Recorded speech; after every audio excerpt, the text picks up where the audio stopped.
Hello दोस्तों, स्वागत है आपका अपने इस YouTube channel Maths Aryan okay. तो देखिए लास्ट लेक्चर में हम लोगों ने जो पेपर सॉल्यूशन स्टार्ट किया था 2024 का 12th मैथमेटिक्स ओके। तो उसमें हम लोगों ने सेक्शन ए के अंदर का क्वेश्चन नंबर 1 क्वेश्चन नंबर 2 तो पूरे के पूरे सॉल्व किए थे okay. Now the time we will start that is section B. Section B में मैंने आपको बताया था कि 3 से कितना है 14 क्वेश्चन है ओके। और इसमें से आपको एनी 8 क्वेश्चन सॉल्व करना है ओके। आई थिंक 10 क्वेश्चन है उसमें 10 नहीं 12 क्वेश्चन है उसमें से आपको कोई 8 सॉल्व करना है ओके। और ये रहेगा 16 मार्क के लिए। तो मैं आपको वो जो 12 क्वेश्चन से और क्वेश्चन यहाँ पे सॉल्व करके देने वाला हूँ ओके। तो चलिए अब क्वेश्चन पेपर लेके बैठ जाइए, क्योंकि हर एक क्वेश्चन लिखूँ तो टाइम ज़्यादा जाएगा, आपका भी लॉस होगा ओके। तो चलो स्टार्ट करते देखिए हैं section B. Attempt any 8 of the following questions, construct the truth table for the statement pattern okay. We have to construct a truth table. क्या दिया statement pattern? Statement is given है P implies Q and Q is implies P। तो ये implies एक छोटा सा मैं आपको एक रफ आइडिया देता हूँ, आपको पता होगा P और Q अगर ऐसा रहता है हाँ और रहा तो क्या होगा, सब के सब ट्रू होगा। मतलब एक करके दिखाता हूँ यहीं पे P Q T T F F T F T F। अब यहीं पे मैं एक ही में सब करता हूँ P और Q, और में क्या होता है कि एक भी T तो आंसर T आता है, तो T ये भी T, यहाँ पे एक T दोनों F है तो F ओके। ऊपर रहेगा V रहेगा यानी कि और, तो एक भी T तो क्या रहेगा आंसर T। फिर होता है P एंड Q, ये होता है एंड यानी कि उल्टा V। तो एंड में क्या होता है, इसका जस्ट अपोजिट होता है, एक भी फॉल्स तो फॉल्स, यानी कि यहाँ पे क्या है दोनों T है तो T, यहाँ पे फॉल्स है तो फॉल्स, यहाँ पे भी एक फॉल्स है, लास्ट में भी फॉल्स है, ये हो गया है। अब आता है इम्प्लाइज, P इम्प्लाइज Q। अच्छा इम्प्लाइज में एक चीज याद रखना आपको, ट्रू इम्प्लाइज फॉल्स फॉल्स होता है, बाकी सब ट्रू होता है। देखिए ट्रू इम्प्लाइज फॉल्स फॉल्स होता है, बाकी सब ट्रू होता है। तो ये T F T T, true implies false false होता है, बाकी सब क्या होता है आपका दैट इज T होता है, ये याद रखना है। अब आता है डबल इम्प्लाइज। अब डबल इम्प्लाइज में क्या होता है, दोनों सेम रहा तो ट्रू होगा अदरवाइज फॉल्स होगा।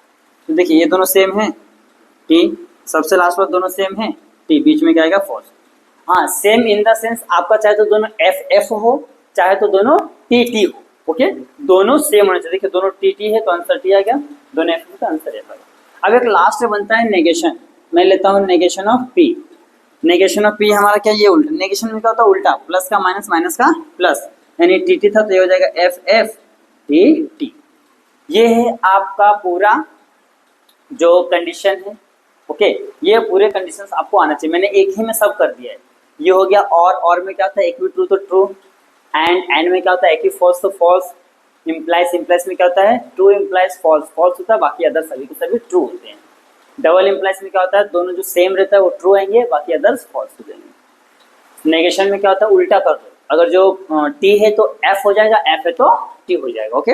अब इसी की हेल्प से हम लोग क्या करने वाले हैं, इसका ट्रूथ टेबल कंस्ट्रक्ट करने वाले हैं। तो लिखिए ट्रूथ टेबल एज फॉलो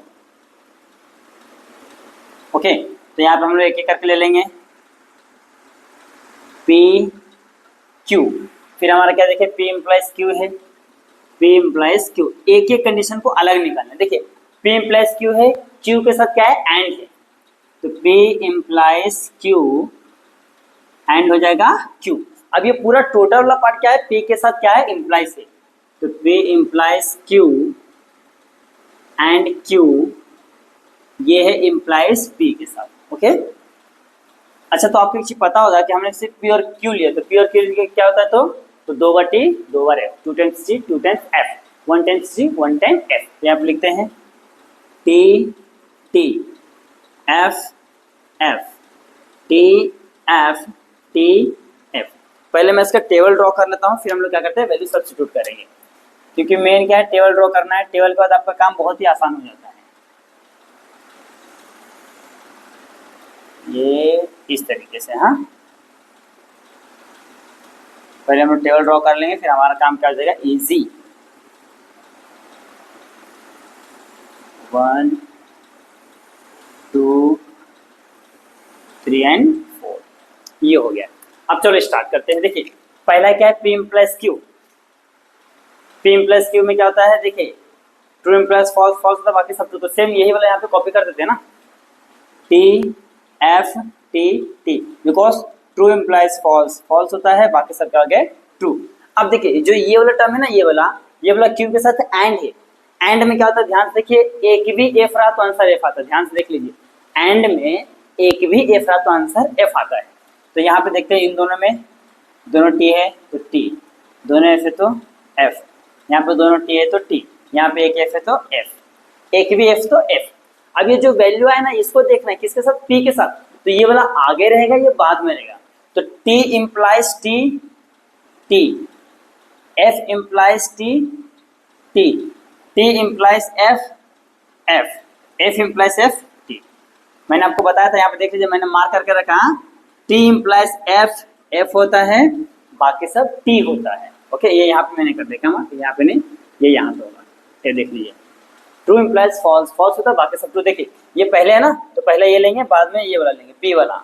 तो टी एंड टी, टी और टी, ये भी टी, सॉरी यहाँ पे टी और टी टी, एफ और टी टी, ट्रू और F, true implies false, false बाकी सब ट्रू। तो ये हमारा हो गया फाइनल आंसर। इस तरीके से करना है आपको, इसको अच्छे से स्क्रीनशॉट ले लो। क्यों? क्योंकि इसी के हेल्प से हमने ये किया है। अगर ये नहीं आएगा तो आप ये चैप्टर, ये एक्सरसाइज नहीं कर पाओगे। ओके तो ये हो गया हमारा इसमें का क्वेश्चन नंबर 3। अब आते हैं क्वेश्चन नंबर 4 पे। क्या बोला है, चेक वेदर द मैट्रिक्स, यहाँ पे नहीं, यहीं पे ले लेते हैं।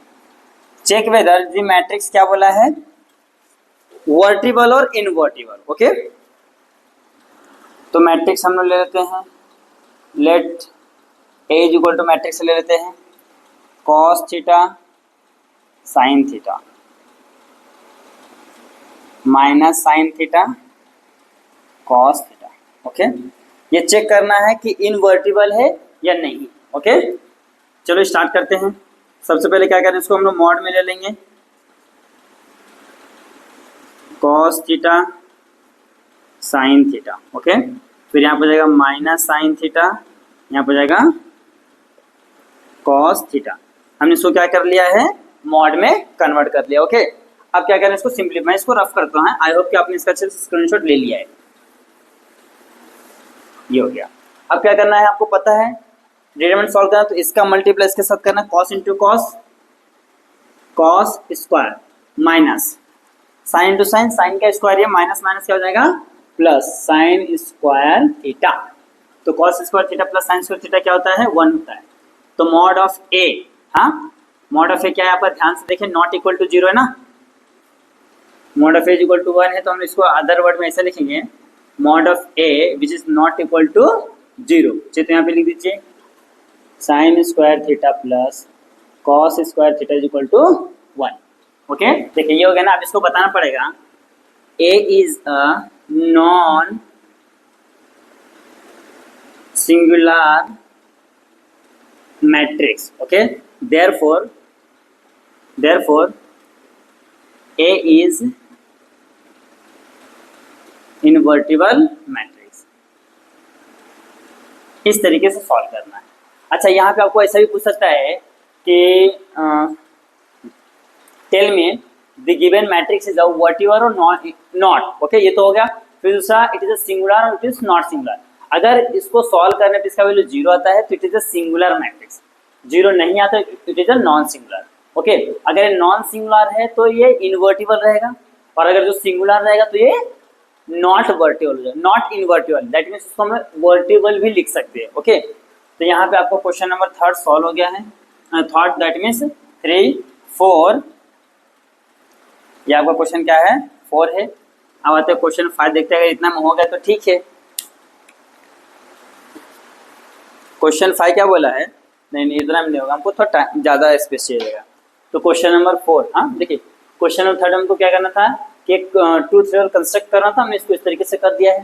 क्वेश्चन नंबर 4 में बोला था कि एक दो मैट्रिक्स दिया है एक, ओके और इसमें बताना है कि the given matrix the invertible और नॉट। ओके तो हमने क्या किया, इसको मॉड सॉल्व किया। मॉड सॉल्व करने के बाद अगर उसका वैल्यू 0 आता है तो ये इनवर्टिबल नहीं है, और अगर जो इसका वैल्यू 0 के इक्वल नहीं आता तो ये इनवर्टिबल है। ओके, ये ध्यान रखना। यहाँ पे आपको question number 3 question number 4 solve हो गया है, आप सब चीज़ें स्क्रीनशॉट ले लीजिए। आज दोस्तों सॉल्व करते हैं, that is question number 5। Okay, लेकिन क्वेश्चन नंबर 5 क्या बोलता है, इधर यहाँ, in triangle ABC, in triangle ABC A is equal to 18, B is equal to 24, C is equal to 30, then find sin A by 2 is equal to question mark. Okay, we have to find this one.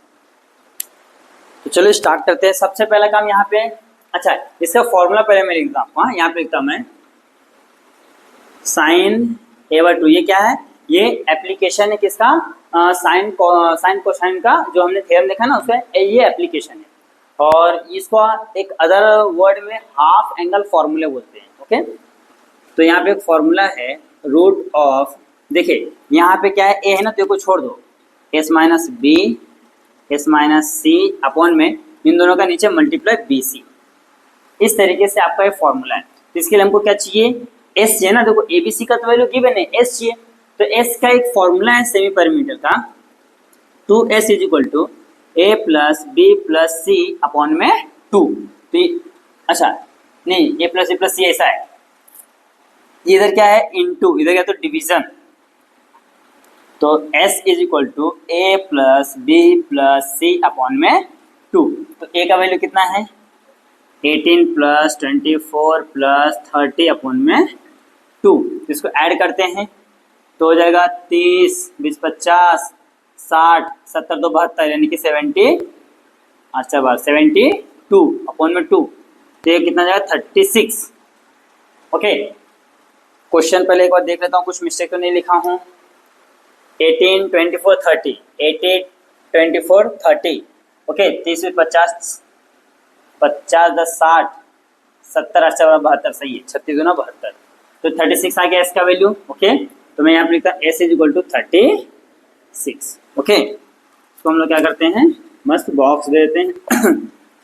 Now क्या करना है, इसको simplify करते हैं।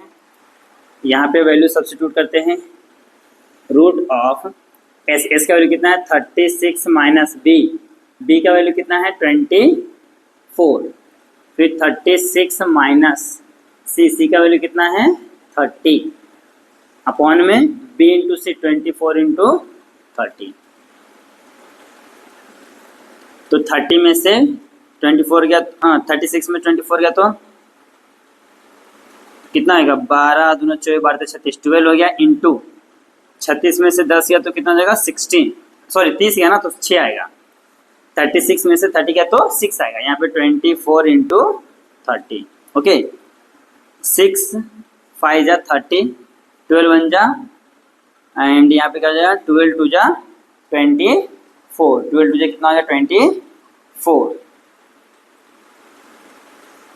तो यहाँ पे हो जाएगा आपका, ऊपर क्या है, ऊपर 1 है यानी कि 1/10, यानी कि 1 बाय रूट में 10 आ गया।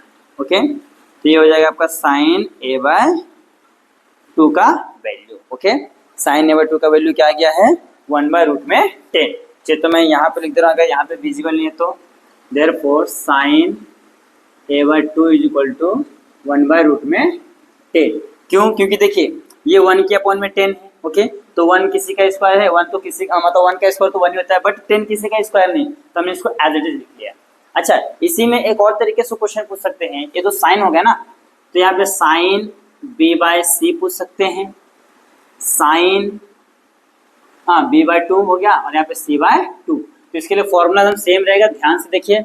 यहाँ पे b है ना, तो b को छोड़ दो, s minus a s minus c, यानी कि यहाँ पे हो जाएगा ए सी, और यहाँ पे क्या है, यहाँ पे ध्यान देखिए, यहाँ पे c है ना, तो s minus a s minus b upon में ए बी। ओके, तो इन तीनों में से आपको कोई भी वैल्यू पूछ सकता है। बस करना क्या, सबसे पहले यहाँ से सेमी पैरामीटर का formula 2s is equal to a plus b plus c. Okay, यहाँ से हमको क्या करना है, s का वैल्यू फाइंड कर लेना है। अभी यही s का वैल्यू यहाँ पे और a b c का वैल्यू यहाँ पे सब्स्टिट्यूट करके सिंप्लीफाई करें तो आपको आंसर मिल जाएगा। ओके, तो इस तरीके से करना है।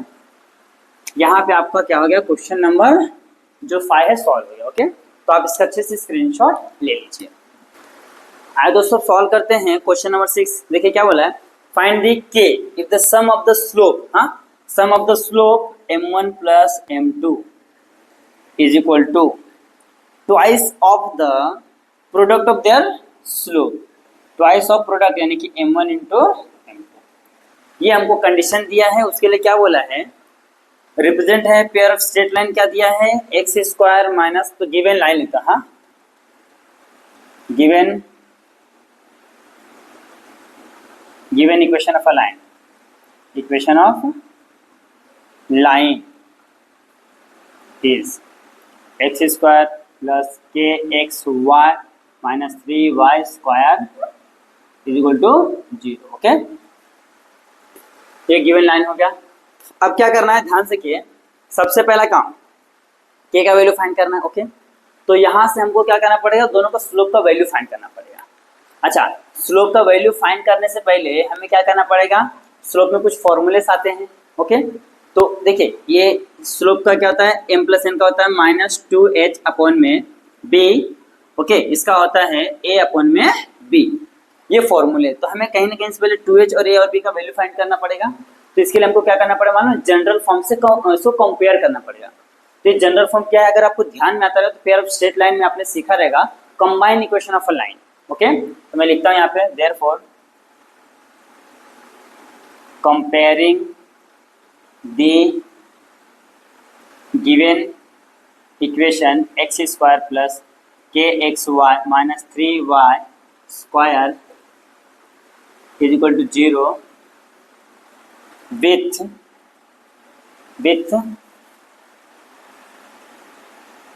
ए x square plus 2hxy plus by square is equal to 0। Therefore a का वैल्यू क्या हो जाएगा, देखिए a का वैल्यू हो जाएगा यहाँ पे कुछ नहीं तो 1 हो जाएगा, और यहाँ पे क्या 2h, तो 2h का वैल्यू क्या हो जाएगा यहाँ पे, that is k। Okay, and b का वैल्यू क्या हो जाएगा, दैट इज यहाँ पे माइनस 3 है। हमने a b का वैल्यू फाइंड कर लिया है, abc का। चलिए तो अब इसको बॉक्स बना दो, क्योंकि हम लोग इसको यूज करने वाले हैं। जो भी वैल्यू मिलता है ना उसको बॉक्स बना के रखो, क्यों, क्योंकि वो हमको काम आने वाला है, तो हाईलाइटेड रहेगा आपका। हाँ, ये हो गया। आप यहाँ पे sublet m1 and m2 be the slope of line represent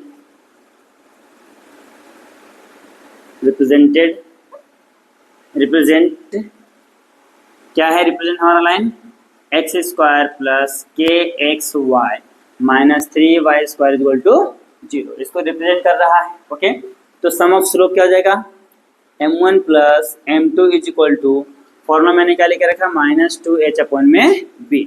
अच्छा, माइनस 2h का वैल्यू क्या है, माइनस k अपॉन में b का वैल्यू क्या है, माइनस 3, कैंसल यानी कि k/3 हो गया। अब आता है दूसरा क्या है, m1 इंटू m2। ओके, तो इसका फॉर्मूला क्या है, a अपॉन में b। a का वैल्यू कितना है 1, b का वैल्यू कितना है माइनस 3, ये हमारा क्या है माइनस 1/3। अब क्या है, according to the given condition, यहाँ पे लिखता हूँ मैं according to the given questions. Okay, तो क्या बोला है कि जो स्लोप, सम ऑफ स्लोप है m1 m2 is equal to, ये 2 टाइम्स है product of there slopes. Okay, अच्छा, तो इसका फॉर्मूला क्या है, इसका वैल्यू हमने निकाल के रखा क्या है, k/3 is equal to 2 into product of slope क्या है, -1/3। ओके, तो यहाँ पे k इज इक्वल टू -2/3 हो गया, अपॉन में 3 सेम रहेगा।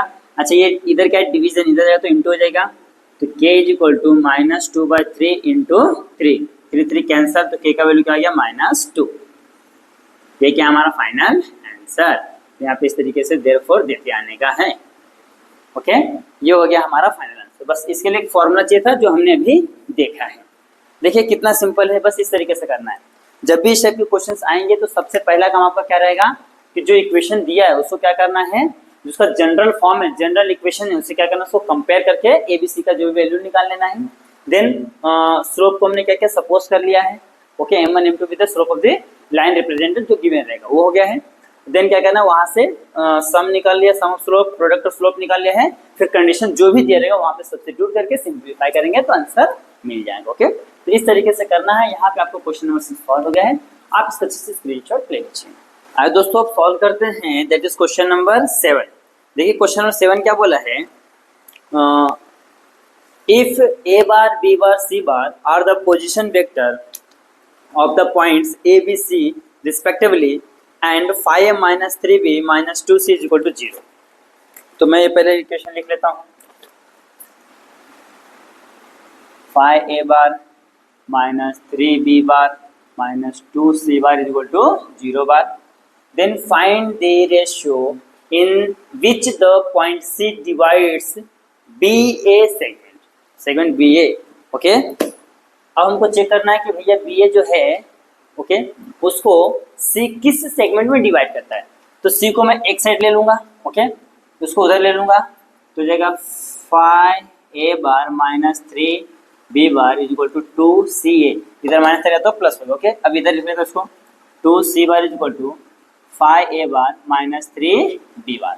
ओके, अब देखिए ध्यान से, ये इधर 2 क्या है, इनटू इधर तो division, c bar is equal to phi a bar minus 3b bar upon में 2। ओके, यहाँ तक तो काम हो गया।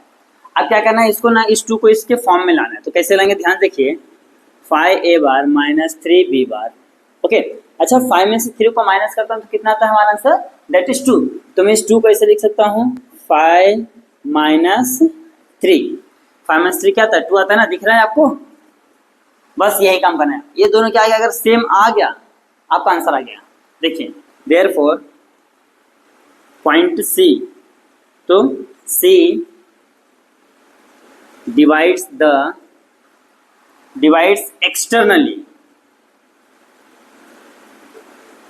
externally in the ratio 5:3 of segment BA। Okay, देखो C divides externally in the ratio 5:3 of segment BA। अच्छा एक चीज और बता रहा हूँ कि अगर यहाँ पे यही जो वैल्यू माइनस है तो हमने क्या बताया कि वो एक्सटर्नली क्या कर रहा है, डिवाइड कर रहा है। अगर यही वैल्यू यहाँ पे प्लस आता तो हम लोग इसको क्या बोलते हैं, इंटरनली डिवाइड कर रहा है। ओके, अब ध्यान रखना, कभी कभी आपको जब सॉल्व करते हो तो यहाँ पे प्लस आता है, जब प्लस आएगा तो आपको क्या बताना है कि जो सेगमेंट को क्या कर रहा है वो इंटरनली डिवाइड कर रहा है, और जब माइनस आता है तो क्या आता है, वो एक्सटर्नली डिवाइड कर रहा है। ओके, तो ये आपका क्वेश्चन नंबर 7 सॉल्व हो गया। देखिए कितना सिंपल सा क्वेश्चन है, 2 मार्क के लिए। ओके, अब आते हैं क्वेश्चन नंबर 8 पे। क्वेश्चन नंबर 8 भी सिंपल है, इसके लिए मैं यहीं पे करा देता हूँ। देखिए क्या बोला है question number 8, find the vector equation of a line passing through a point having the position vector. देखो दिया है पॉइंट A, इसका पोजीशन वेक्टर दिया, हम लोग सपोज कर लेते हैं, हाँ लेट, क्या दिया है 4i minus j plus 2k। Okay, then एक पॉइंट दिया है, पॉइंट क्या दिया है, मतलब वेक्टर दिया है 2i माइनस j प्लस का k। अब यहाँ पे हमको क्या देना पड़ेगा, स्टेटमेंट देना पड़ेगा, क्या जो इसमें बोला है, vector equation of a line, vector equation of a line passing through a dash a and parallel to the vector, vector बोला ना, parallel to the vector b bar. Okay, चलिए तो मैं इसको हाईलाइट कर देता हूँ ताकि आपको अच्छे समझे। ये यहाँ से पास हो रहा है इस पॉइंट से, और इसके क्या है, पैरेलल है। तो हमारा होता है एक फॉर्मूला है। ओके, एक फॉर्मूला क्या है, देखिए therefore r is equal to a plus lambda b bar. Okay, r चाहिए तो इसको बार में लिखिए, r is equal to a plus lambda b bar, बस खत्म। a का वैल्यू क्या है हमारे पास, इसका वैल्यू हमने निकाल कर रखा है 4i minus j plus 2k plus lambda b का वैल्यू क्या है -2i माइनस जे प्लस का के, खत्म। This is our final answer. बस, क्योंकि हमको सिर्फ क्या बोला है यहाँ पे फाइंड करने, इक्वेशन फाइंड करने बोला है, इसको सिंप्लीफाई सॉल्व करने नहीं बोला है। तो बस क्या करना, पहले बताना कि ये क्या एक पॉइंट है जहां से क्या हो रहा है, लाइन पास हो रहा है एंड इसके क्या है, इस वेक्टर के पैरेलल है। ओके, तो हमने लिखा है vector equation of a line passing through point A and parallel to the vector b bar. तो फॉर्मूला क्या हो जाएगा, r bar is equal to equation of line, equation of a vector r bar is equal to a plus lambda b. A का value क्या क्या यहाँ से ले लिया है और बी का वैल्यू यहाँ पे लैम्डा एज इट इज रहेगा। ओके, इस तरीके से सॉल्व करना है। तो यहाँ पे आपका question number 7 question number 8 solve हो गया है। आप इस अच्छे से स्क्रीनशॉट ले लीजिए। आज दोस्तों सॉल्व करते हैं, that is question number 9। Question number 9, 10 और 11 क्या है आपका, मैक्स 2 का क्वेश्चन। ओके, अभी तक तो हमने जितने भी क्वेश्चन देखे सब मैक्स 1 का, पूरे के पूरे क्वेश्चन 3 4 5 6 7 8 2 4 6 क्वेश्चन हमने देखे कहाँ का, मैक्स 1 का। अब हम लोग देखने वाले हैं 6 क्वेश्चन मैक्स 2 का। ओके, यहाँ पे क्या होता मालूम है कि पहले 6 क्वेश्चन मैक्स 1 का, फिर 6 क्वेश्न मैक्स 2 का, दोनों का साथ में दिया हुआ है। ओके, चलो स्टार्ट करते हैं मैक्स 2 का। मैक्स 2 बहुत इजी है। क्या बोला है, find dy by dx if y is equal to bracket में log x इसके पावर में x। ये है, तो हमको क्या फाइंड करना है, आपको dy बाय dx क्या करना है, आपको फाइंड करना है। ओके, तो सबसे पहले हम लोग क्या करेंगे, जो क्वेश्चन दिया उसको इधर लिख लेंगे, ले लो y is equal to log x इसके पावर में x। अच्छा, ये पावर में x दैट मींस क्या, एक्सपोनेंशियल फंक्शन। ओके, तो जितने भी एक्सपोनेंशियल फंक्शन रहते हैं आप ट्राई करो उसको किससे सॉल्व करना है, लॉगरिथमिक मेथड से। क्योंकि जब आप लॉगरिथमिक मेथड यूज करते हो तो जो क्वेश्चन थोड़ा सा डिफिकल्ट रहता है, कॉम्प्लिकेटेड रहता है, वो क्या हो जाता है, ईजी बन जाता है। देखिए कैसे, हम लोग क्या करेंगे, देयरफॉर टेकिंग लॉग ऑन, सिर्फ लॉग लेना, लॉग ऑन बोथ साइड, तो क्या हो जाएगा, log y is equal to log, और ये पहले से क्या है जो है वो ले लेते हैं, log x और इसके पावर में है x। ओके, हमने क्या किया है, यहाँ पे भी log ले लिया और यहाँ पे भी log ले लिया। अच्छा, तो एक log का फॉर्मूला है, अगर आपको याद होगा तो log यहाँ पे n रहता है, यहाँ पे m रहता है, तो कहता है log ये इसके पावर में आ जाता है m के पावर में n। ओके, इस तरीके से एक फॉर्मूला था।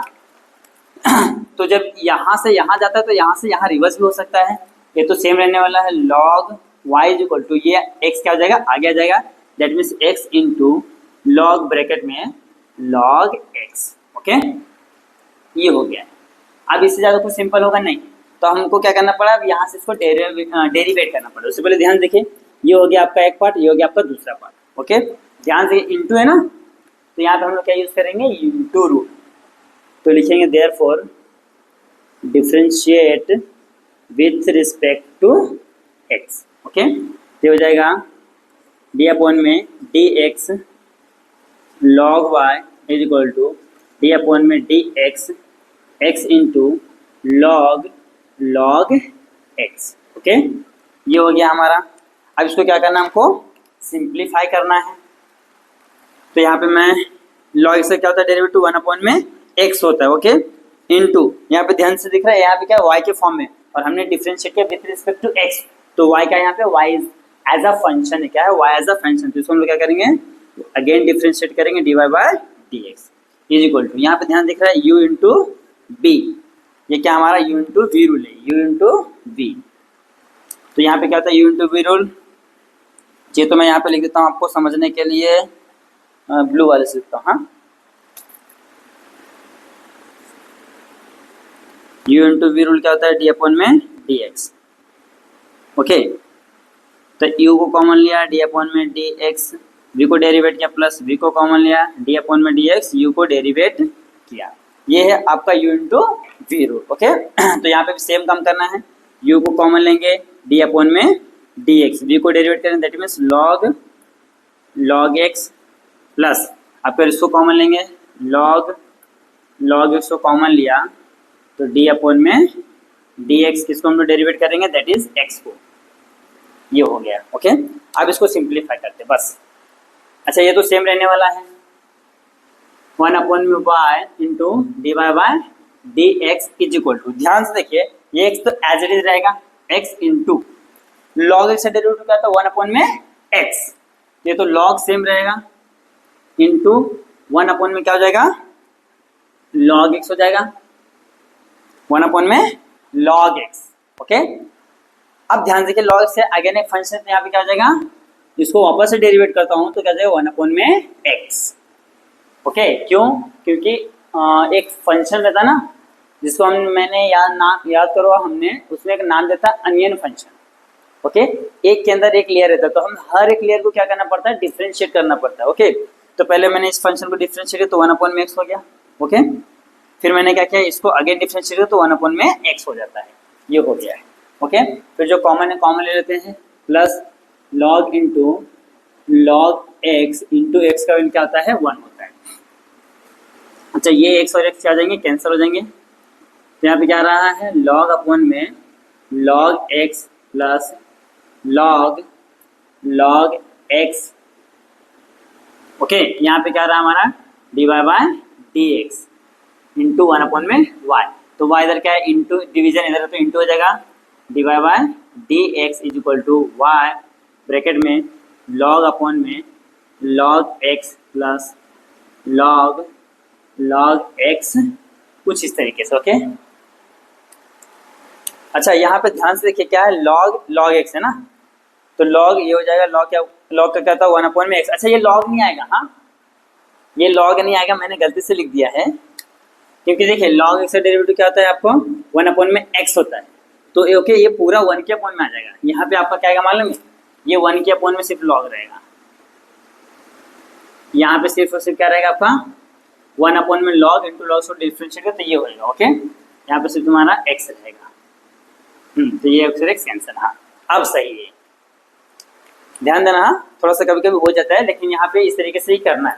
अब y का वैल्यू क्या है हमारा क्वेश्चन में है, यहाँ पे देखो दिया, इसको इक्वेशन नंबर 1 दे देते हैं, तो जाएगा dy by d x is equal to log x पूरे फॉर्म में x ब्रैकेट में 1 में log x plus log x। अच्छा, इफ हो सकता है तो आप यहाँ पे चाहिए तो क्रॉस मल्टीप्लिकेशन भी क्या कर सकते हैं, कर सकते हैं।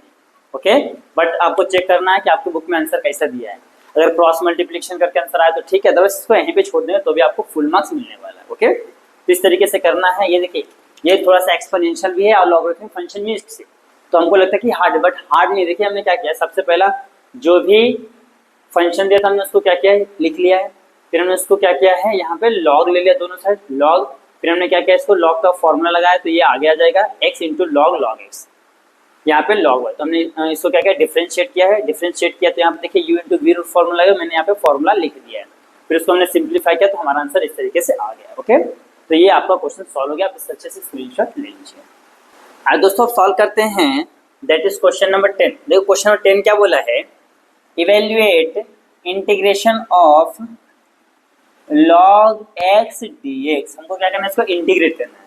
तो देखिए जब भी इंटीग्रेशन में अगर जो हमारा इंटू रूल आता है, log x तो इंटीग्रेशन कुछ है ही नहीं, अगर यही यहाँ पे 1/x रहता तो हम इसका क्या लेते हैं इंटीग्रेशन, इसका इंटीग्रेशन होता है log x। Okay, it is a reverse process of derivative, but यहाँ पे log x का क्या है डायरेक्ट आंसर आता नहीं, तो हम इसमें क्या करेंगे एक छोटा सा काम कर लेंगे, integration log x into 1 dx। Okay, मैंने 1 तो ले लिया, 1 से मल्टीप्लाई कर दिया, क्योंकि 1 से मल्टीप्लाई करूँगा तो यही आंसर आने वाला है। ओके, अब यहाँ ध्यान देखिए इंटू रूल आ गया है, तो इंटू रूल सॉल्व करने का एक सिंपल सा मेथड है, क्या है लिएट, LIATE। आपके मन में क्वेश्चन है कि सर ये लिएट होता क्या है, लिएट एक फंक्शन है, एक शॉर्टकट है, एक ट्रिक है, जो जब भी हम इंटू रूल को सॉल्व करते हैं तो ये लिएट को ऐसा दिमाग में रखते हुए सॉल्व करते हैं। अगर इस लिएट के अलावा आपने उल्टा पुल्टा किया फिर आपने क्वेश्चन को सॉल्व किया तो आपका आंसर डेफिनेटली रॉन्ग आने वाला है। अगर आप इसके इस फॉर्मूले से इस ट्रिक से चलते हैं तो आपका आंसर राइट आने वाले हैं। एल से होता है लॉगरिथमिक फंक्शन, LOG लॉगरिथमिक, आई से होता है इनवर्स ट्रिग्नोमेट्रिक फंक्शन, ए से होता है अलजेब्रिक फंक्शन, एंड टी से होता है ट्रिग्नोमेट्रिक फंक्शन, इसे होता है एक्सपोनेंशियल फंक्शन। ओके, तो सबसे पहले हमको क्या करना है, लॉग वाले टर्म्स को लेना है। अगर लॉग वाले के बाद क्या किसको लेना है, इनवर्स ट्रिग्नोमेट्री को लेना है। उसके बाद किसको लेना है, एल्जेब्रिक फंक्शन को लेना है। उसके बाद किसको लेना है, ट्रिग्नोमेट्रिक फंक्शन को लेना है। उसके बाद सबसे लास्ट में एक्सपोनेंशियल फंक्शन को लेना है। ये एक ट्रिक है, तरीका है इंटीग्रेशन में इनटू रूल को सॉल्व करने का। बट डेरिवेटिव में ऐसा कुछ भी रूल नहीं है, आपको जो भी क्वेश्चन है डायरेक्ट उसको डेरिवेट कर दीजिए। ओके, ये आपको ध्यान रखना है। तो ध्यान से देखिए, हमारा लेट के हिसाब से है ना, हमारा क्या है, LIATE। तो पहले L का लॉग है, अलजेब्रिक तीसरे नंबर पे, तो ये हमारा सेम है। ओके, डायरेक्ट फॉर्मूला आएंगे। तो पहले मैं आपको फॉर्मूला लिख देता हूँ। यहाँ पे होता है integration of u into v is equal to, हाँ क्या करना पता है, यहाँ पे u को कॉमन ले लेंगे, u integration of v minus बड़ा सा इंटीग्रेशन, फिर ब्रैकेट, जिसको हमने कॉमन उसका डेरिवेटिव करना है, डी अपॉन में dx है u का। ओके, फिर यहाँ पे क्या आएगा, इंटीग्रेशन ऑफ, जो यहाँ पे दिख रहा है ना v dx, फिर पूरे ब्रैकेट के बाहर dx। ये हमारा क्या है, इंटीग्रेशन का फॉर्मूला है। इंटीग्रेशन में किसका है, इनटू रूल का। अब हमको क्या करना है, इस क्वेश्चन को इस फॉर्म में कन्वर्ट करना है। चलो स्टार्ट करते हैं। सबसे पहले क्या है हमारा, u को कॉमन लिया, यानी कि लॉग को कॉमन, इधर थोड़ा करता, हाँ लॉग को कॉमन लिया हूँ, तो integration of 1 dx। Okay, minus बड़ा सा इंटीग्रेशन, फिर यहाँ पे ब्रैकेट आ जाएगा, d अपॉन में dx, इसको कॉमन लिया था लॉग को, तो लॉग को हम लोग क्या करेंगे, डेरिवेट करेंगे, इनटू इंटीग्रेशन ऑफ 1 dx, जो है ना ये सेम यहाँ पे लिख देना है। फिर ये ब्रैकेट के बाहर क्या लिखना है, dx। ओके, ये हो गया है। अब क्या करना है, इसको सिंप्लीफाई करते हैं। देखिए लॉग एज इट इज रहने वाला है। सबसे पहला काम क्या करना है, let i is equal to, इसको सपोज करना। ओके, तो ये i इज इक्वल टू होगा log x, ऐसी रहेगा। अच्छा, x का इंटीग्रेशन 1 का इंटीग्रेशन क्या होता है, x होता है, x का डेरिवेटिव 1 होता है, तो 1 का इंटीग्रेशन x होता है, रिवर्स है। हाँ, ये हो गया है माइनस इंटीग्रेशन ऑफ लॉग्स का डेरिवेटिव क्या होता है, 1 अपॉन में x इंटू 1 का इंटीग्रेशन क्या होता है, x बाहर dx। ये और ये कैंसल, तो यहाँ पर हो जाएगा log x। अच्छा, x को पहले लिख लेता हूँ मैं, x into log x minus integration of, यहाँ पे क्या बचेगा 1 dx। तो x into log x minus 1 का इंटीग्रेशन क्या होता है, x प्लस का c। ओके, ये हो गया है। तो यहाँ पे हमारा आंसर क्या आ गया है, यहाँ पे हमारा क्या है, i है, i इज इक्वल टू, चाहे तो x को आप कॉमन ले सकते हैं, तो इसे x into log x minus x plus का c। ओके, इस तरीके से सॉल्व करना है। आपका क्या आ गया है, आंसर आ गया है। ओके, ये आंसर आ गया है। ये क्वेश्चन नंबर कौन था हमारा, दैट इज क्वेश्चन नंबर 10 था। अच्छा, अगर आप चाहो तो यहाँ से x को कॉमन भी ले सकते हो, नहीं तो नहीं ले सकते हो। ओके, अगर आपके टेक्स्ट बुक में कॉमन लिए है, ओके, तो हम इसको कॉमन ले लेते हैं। अगर x को कॉमन लेते तो यहाँ पे क्या बचेगा, यहाँ पे बचेगा log x minus 1, okay, plus का c। यहाँ पे नया कॉन्स्टेंट आता है, तो बाद में हम उसको एज इट इज ही लिख लेते हैं, तो भी चलेगा। आप चाहे तो आंसर यहाँ पे लिखिए, या तो चाहे तो आप यहीं पे खत्म कर दिए, तो भी आपको आंसर फुल मिलने वाले हैं मार्क्स। ओके, तो ये तो हो गया है, ये हो गया है। ओके, अब आता है क्वेश्चन नंबर 11। क्वेश्चन नंबर 11 में क्या बोला है, ध्यान से देखिए, evaluate 0 to power 2 cos square x dx। Okay, cos square क्या है, x ds है। ओके, अब यहाँ पे क्या करना है, हमको इसको सॉल्व करना है। अच्छा, cos स्क्वायर का कुछ भी डेरिवेटिव होता है क्या, नहीं, इंटीग्रेशन होता है, नहीं होता है। तो हमने एक फॉर्मूला देखा था, cos, यहाँ पे नीचे कर देता हूँ मैं, हाँ, cos 2 theta is equal to होता है cos 2 cos square theta, 2 cos square theta minus 1। Okay, इसी का एक और फॉर्मूला होता है cos square theta minus sine square theta. इसी का एक और होता है क्या, cos square theta minus sine square theta. Okay, तो हमको इसकी जरूरत है क्या, नहीं है, हमको इसकी जरूरत नहीं, हमको फिलहाल इसकी, क्यों, क्योंकि यहाँ पे देखो cos स्क्वायर है, यहाँ पे भी cos स्क्वायर है। जब भी आपका value cos square sine square में आता है, तो सबसे पहले क्या करो, उस cos स्क्वायर उस साइन स्क्वायर का वैल्यू फाइंड करो। ओके, साइन स्क्वायर आता है तो भी इससे कर सकते हो, या तो साइन 2 थीटा से कर सकते हो, कॉस स्क्वायर था तो इससे कर सकते हो। ओके, तो अब मुझे क्या करना है, यहाँ से इसका वैल्यू निकालना है, किसका, इस वाले पार्ट का। तो क्या करूँगा, देखिए ये माइनस दे रहा है तो प्लस हो जाएगा, तो कॉस 2 थीटा प्लस का 1 is equal to 2 cos square theta. ये इधर क्या है, इंटू इधर तो डिवीजन, तो कॉस 2 थीटा प्लस का 1 अपॉन में 2 is equal to cos square theta. देख लिया गया, cos square theta is equal to 1 plus cos 2 theta upon में 2। तो मैं यहाँ पे इसके प्लस पे लिख सकता हूँ, यस। तो लिखते हैं integration 0 to pi by 2 let I is equal to suppose कर लेते हैं, हाँ ये हो गया। तो यहाँ पे कॉस स्क्वायर थीटा पे क्या जाएगा, 1 प्लस कॉस 2x अपॉन में 2 dx। ये तो रीजन दे दीजिए यहाँ पे, कॉस 2 थीटा, हाँ मैं पूरा लिखता हूँ, cos 2 theta is equal to होता है 2 कॉस स्क्वायर थीटा माइनस 1, क्योंकि इसी फॉर्मूले से मैंने क्या किया, इसको डेरिवेट किया। ओके, तो ये आप अच्छा इसका ना स्क्रीनशॉट ले लो, आप इसका पहले स्क्रीनशॉट ले लो। ओके, स्क्रीनशॉट देखिए। ओके, फिर मैं क्या करता हूँ, इसको रफ करता हूँ, फिर इसको सिंप्लीफाई करते हैं। ओके, अब इसको क्या करना है, सिंप्लीफाई करना से इसका इंक थोड़ा सा कम हो गया है तो मैं मार्कर चेंज कर लेता हूँ। अब इसको क्या करना है, इंटीग्रेट करते हैं। ओके, तो 1/2 कॉन्स्टेंट बाहर आ जाएगा, integration of 0 to pi by 2, इसको 1 को इंटीग्रेट करता हूँ, plus integration 0 to pi by 2, यहाँ पे हो जाएगा कॉस 2x dx को इंटीग्रेट करता हूँ। ओके, ये 1/2 बाहर, इसको हम लोग बाहर ले लेते हैं। हाँ, अब देखिए ये बाहर ही रहेगा, ये हमारा क्या है, इस तरीके से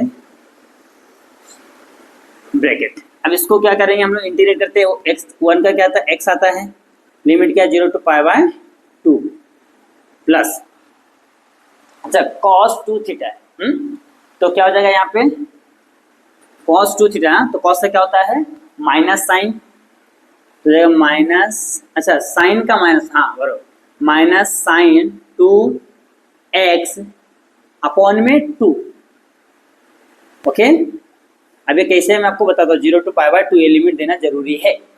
यहाँ पे c रहेगा नहीं, c का वैल्यू कैंसिल होता है। देखिए आपको पता होगा कि हमने cos का डेरिवेटिव क्या था, माइनस साइन 2x इंटू, इसको डेरिवेट करें तो कितना आता है, 2 आता है।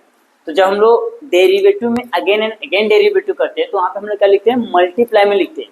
बट इन दिस केस यहाँ पे हमको क्या करना पड़ेगा, उसको डिवाइड में, यानी कि उसको अपॉन में लिखना पड़ेगा। तो जो भी मैंने इसको डेरिवेट करने का जो वैल्यू है यहाँ पे ये लिख दिया मैंने। अब क्या करना है, यहाँ पे हम लोग इसको वैल्यू रखते हैं 1/2, इसको बाहर है, तो यहाँ पे रखते हैं पाई बाय 2 माइनस 0, ये माइनस बाहर ले लेता हूँ, ये 1/2 भी बाहर आ गया है। अब यहाँ पे साइन पहले ले लेता हूँ मैं, 2 के जगह क्या जाए pi by 2 minus sine 2 into 0। पहले मैंने क्या किया है, यहाँ पे एक से पाई बाय 2 लिया, फिर एक से क्या लिया, 0 लिया, तो 1/2, यहाँ पे क्या रहेगा आपका पाई बाय 2 माइनस 0, ऐसे रखता हूँ मैं, माइनस 1/2, 2 कैंसल, यहाँ पर साइन पाई, यहाँ पर जा रहा है साइन 0। ओके, अब चाहिए तो देखो यहाँ पे 1/2, यहाँ पे 1/2, मैं क्या करता हूँ कॉमन ले लेता हूँ, यहाँ पे क्या बचेगा आपका पाई बाय 2, ये माइनस रहेगा, माइनस अंदर मल्टीप्लाई करते हैं, minus sine pi minus minus plus sign 0, ये हो गया है। अब क्या करना है, ध्यान से देखिए, हाँ यहाँ पे मैं छोटा सा बनाता हूँ, एक्स एक्सिस ये वाई एक्सिस, साइन 0 0, ये भी क्या हो जाएगा 0, साइन 90 कितना होता है 1 होता है, इसका वैल्यू साइन चेंज करके मैंने आपको बताया है। ओके, जब मेरा लेक्चर देखेगा तो उसमें मैंने बताया था कि जो 0 पे वैल्यू होता है ना, सेम यहाँ पे आएगा, जो 0 पे वैल्यू वही 180 डिग्री पे रहता है, साइन चेंज, 0 पे कोई भी साइन रहता है तो यहाँ पे 0 तो ये भी 0 हो जाएगा, जो 90 पे यानी कि 90 पे कितना है साइन 1 है, तो जो यहाँ पे वही यहाँ पे आ जाएगा साइन चेंज करके। ओके, तो ध्यान देखिए यहाँ पे वैल्यू रखता हूँ मैं, तो यहाँ पे हाफ तो इसी रहने वाला है पाई बाय 2 माइनस साइन पाई कितना होता है 0 प्लस साइन 0 0, तो पाई बाय 2 से मल्टीप्लाई कर दो, कितना जाए पाई बाय 4, यहाँ पे क्या जाएगा आपका answer, that is pi by 4। Okay, तो यहाँ पे चित्र लिख देता हूँ, यहाँ पे लिखूंगा, चलो यहाँ पे लिख देता हूँ मैं, इंटीग्रेशन आई इक्वल टू कितना आ रहा है पाई बाय 4। अच्छा प्लस माइनस कुछ दिख रहा है क्या आपको, प्लस माइनस माइनस, तो 0 को साइन, हाँ यही आने वाला π/4। This is our final answer. या तो यहाँ पे भी लिखा हुआ है तो यही भी हो सकता है। ओके, तो यहाँ पे आपका ध्यान से देखिए, question number 10 and question number 11 solve हो गया है। आप इसका अच्छे से स्क्रीनशॉट ले लीजिए। आइए दोस्तों सॉल्व करते हैं, दैट इज क्वेश्चन नंबर 12। देखो क्वेश्चन नंबर 12 क्या बोला है, find the area of the bounded region by the curve. Curve क्या दिया है, y is equal to x square and limit दिया है x is equal to 1, x is equal to 2 and y is equal to 0। Okay, इसको direct करना है। Let a be the required area of the curve। Okay, let a be the required area of the curve हो गया है। तो हम लोग क्या करते हैं, इसको इंटीग्रेट करते हैं। a is equal to integration of, okay कितना दिया limit 1 to 2 x square dx, बस खत्म। अब इसको क्या करना है, इंटीग्रेट करके क्या करना है, लिमिट का वैल्यू लगा देना है, यानी कि लिमिट लगा देना है। चलो स्टार्ट करते हैं। एक्स स्क्वायर तो एक पावर बढ़ जाएगा, एक्स पावर 3 अपॉन में 3। लिमिट क्या दिया है 1 to 2, तो 1/3 को मैं बाहर ले लेता हूँ। एक्स पावर में 3 1 to 2, तो यहाँ पे हो जाएगा 1/3 बाहर हो जाएगा। अब क्या करना, वैल्यू रखिए पहले अपर लिमिट 2 का क्यूब माइनस 1 का क्यूब। ओके, तो 1 अपॉन में 3, 2 का क्यूब कितना होता है 8, 1 का क्यूब 1, तो 1/3। 8 माइनस 1 कितना होता है 7, दैट मीन्स 7 अपॉन में 3। ये हो गया रिक्वायर्ड एरिया स्क्वायर यूनिट, क्योंकि एरिया क्या रहता है, स्क्वायर के फॉर्म में रहता है। इस तरीके से सॉल्व करना, देख लीजिए कितना सिंपल सा है। देखने में हार्ड लग रहा है लेकिन सिंपल। अच्छा क्वेश्चन नंबर 12 है ना, मैंने यहाँ पे चेंज नहीं किया है, क्वेश्चन नंबर 12 है। इस तरीके से करना है। यहाँ पे आपको क्वेश्चन नंबर 12 सॉल्व किया, आप इससे स्क्रीनशॉट ले लीजिए। आज दोस्तों सॉल्व करते हैं, दैट इज क्वेश्चन नंबर 13। देखिए क्वेश्चन नंबर 13 क्या बोला है, सॉल्व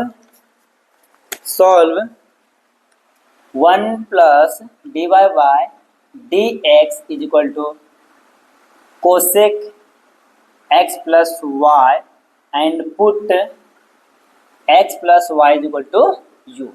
ओके, तो जो क्वेश्चन को लिख लेता हूँ मैं, 1 plus dy by dx is equal to cosec x plus y. Okay, इसको इक्वेशन नंबर 1 देता हूँ और हमने क्या किया, पुट करना है x plus y is equal to u. So क्या करते हैं हम लोग, डिफ्रेंशिएट करते हैं विथ रिस्पेक्ट टू x। तो x का डेरिवेटिव कितना हो जाएगा 1 प्लस dy बाय dx, क्योंकि y क्या है as a function, is equal to du by dx। Okay, ध्यान से देखिए, पहले इसको मैं बॉक्स कर देता हूँ, ये और ये दिख रहा है, ये दोनों सेम है, तो इसकी जगह पे ये आ जाएगा। ओके, यहाँ पे लिखेंगे डिफरेंशियल इक्वेशन बिकम्स, ओके क्या बिकम्स हो जाएगा, ध्यान से देखिए, इससे क्या जाएगा, ये हो जाएगा du by dx is equal to cosec x plus y को हमने क्या सपोज किया u। ओके, ये हो गया है। अब क्या करना है, जो ये वैल्यू है उसको इंटीग्रेट करना। ओके, तो लिखते हैं integrating on both side, integrating on both side. Okay, तो इंटीग्रेशन का साइन देते हैं, इंटीग्रेशन ऑफ, अच्छा इससे पहले छोटा सा काम और कर लेते हैं, इंटीग्रेट करने से पहले u वाला टर्म इधर ले लेते हैं, x को उधर ले जाते हैं, तो यहाँ हो जाएगा du by cosec u is equal to dx। अब इसको इंटीग्रेट करते हैं, तो इंटीग्रेशन ऑफ क्या हो जाएगा du अपॉन में cosec u, okay is equal to integration of dx। हमने क्या किया, यहाँ पे इंटीग्रेट किया, यहाँ पे हमने क्या लिखा है, इसको थोड़ा सा ऊपर लिखता हूँ, du अपॉन में dx is equal to cosec u। तो कोसेक u को हमने क्या किया, इधर ले लिया, तो उसको थोड़ा सा ऊपर लिख देता हूँ, तो यहाँ हो जाएगा du अपॉन में cosec u is equal to dx। ये इधर डिवीजन इधर है तो इंटू के, इधर इंटू इधर है तो डिवीजन हो गया। फिर हमने क्या किया है, इस टर्म को हमने क्या किया है, ध्यान से देखिए, इसको इंटीग्रेट किया है, यहाँ पे इंटीग्रेशन लगा दिया। अच्छा यहाँ पे 1 की अपॉन में क्या कोसेक, 1 अपॉन कोसेक क्या होता है साइन थीटा, तो integration of sine u d u is equal to integration of 1 dx, कुछ नहीं तो 1 देता है। हाँ, साइन का क्या होता है, साइन का होता है minus cos u is equal to 1 का क्या होता है, 1 का होता है एक्स, क्योंकि यहाँ पे एक्स के फॉर्म में है, ओके, प्लस का सी, ये माइनस दे रहा है तो क्या हो जाएगा प्लस हो जाएगा, तो जाएगा cos u plus x plus c is equal to 0, okay. अब क्या करना है, यू का वैल्यू रख देते हैं, तो एक्स प्लस कॉस यू क्या था एक्स प्लस वाई प्लस का c is equal to 0। This is required solution of the given differential equation. चलिए यहाँ पे लिख सकते हो डिफरेंशियल इक्वेशन जो 1 है, 1 बिकम्स हो गया ये, हमने इसको 1 दिया था ना, इसी को हमने क्या किया इस फॉर्म में कन्वर्ट कर लिया है। तो यहाँ पे आपका जो क्वेश्चन नंबर 13 है सॉल्व हो गया, आप इसका अच्छे से स्क्रीनशॉट ले लीजिए। आज दोस्तों अब देखते हैं क्वेश्चन नंबर 14, ओके, जो कि इस सेक्शन का लास्ट क्वेश्चन है। If 2 coins are toss, okay, solution है 2 कॉइन्स आर टॉस, तो सिंपल स्पेस क्या हो जाएगा H H H T T H T T, okay, यानी कि नंबर ऑफ फेस कितना जाएगा आपका, दैट इज 1 2 3 4। फिर दिन क्या बोला है, write the probability distribution of the numbers of head, तो सपोज करें let x be the number of heads, okay. तो अच्छा x का वैल्यू जो नंबर ऑफ हेड होने के चांसेस कितने हैं, या तो देखिए या तो यहाँ पे एक भी हेड नहीं है 0 हेड, या तो एक हेड है या तो 2 हेड, ओके। तो अब हम लोग निकालेंगे probability of x is equal to 0, probability of x is equal to 1, probability of x is equal to 2। अच्छा तो ध्यान से देखिए प्रोबेबिलिटी कैसे निकालते हैं, ऊपर क्या रहता है नंबर से रहता है, नीचे टोटल नंबर रहता है, ओके। अच्छा 0 और हेड आने के चांसेस कितने हैं, 1 टाइम, तो 1/4, ओके, एंड 1 टाइम हेड आने के चांसेस कितने 1 और 2, तो 2/4, 2 टाइम्स हेड आने के चांसेस कितने, यहाँ पे एक ही है यानी कि 1/4, ओके। तो यहाँ पे लिखेंगे required probability distribution, therefore required probability distribution table are follows, okay. तो यहाँ पे लिख लेंगे P of x is equal to small x, okay. Table बनाना है तो यहाँ पे बनाता हूँ,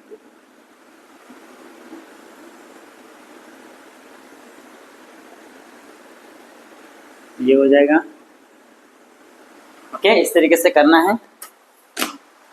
यहाँ पे तुम्हारा x के वैल्यू हो जाएंगे, x के वैल्यू कहाँ है देखिए 0 1 2 0 1 2, यहाँ पे क्या हो जाएगा उनके P of x is equal to small x, okay. तो यहाँ पे स्मॉल x का वैल्यू क्या जाएगा देखो 0 पे कितना है 1/4, यानी कि 2/4 है ना, तो 2/4 ही रहने देते हैं, हाँ 2/4 और यहाँ पे 1/4।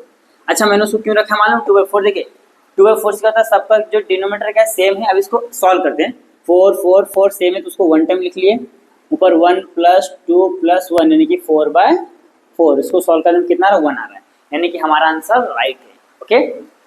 अगर आप चाहो तो इसको ऐसे सॉल्व कर सकते हो, इसको 1/2, ओके। तो आप यहाँ पे ऐसा है 1/2 भी लिख सकते हैं, 1/2, ये भी आपका आंसर राइट है, अब दोनों में से कोई भी लिख सकते हो। तो ये हो गया है आपका क्वेश्चन नंबर 14 सॉल्व, ओके। तो आप इसका अच्छे से स्क्रीनशॉट ले लीजिए। तो देखिए दोस्तों आज हम लोगों ने जो 2024 का पेपर था क्वेश्चन पेपर, उसमें का जो सेक्शन बी था, सेक्शन बी में क्वेश्चन नंबर 3 से लेके क्वेश्चन नंबर 14 तक पूरे क्वेश्चन हमने सॉल्व कर लिया, ओके। तो अब मैं यहाँ पे स्टॉप करता हूँ, फिर हम लोग क्या करेंगे स्टार्ट करेंगे नेक्स्ट लेक्चर में, और वहाँ पे ट्राई करेंगे जो सी है, सी वहाँ पे भी टोटल कितने हैं क्वेश्चन नंबर 15 से लेके क्वेश्चन नंबर 26 तक है, तो हम लोग ट्राई करेंगे कि वो भी एक ही वीडियो में सॉल्व करके हो जाए, ओके। तो अब मैं यहाँ पे स्टॉप करता हूँ, फिर मिलेंगे नेक्स्ट लेक्चर में, तब तक के लिए बने हैं हमारे चैनल पे, देखते रहे हमारा वीडियो, और अगर वीडियो आपको पसंद आता है तो अपने दोस्तों में शेयर करना ना भूलिए, ओके, और चैनल को सब्सक्राइब कर देना है, वीडियो को लाइक कर देना। Okay, thank you so much watching this video.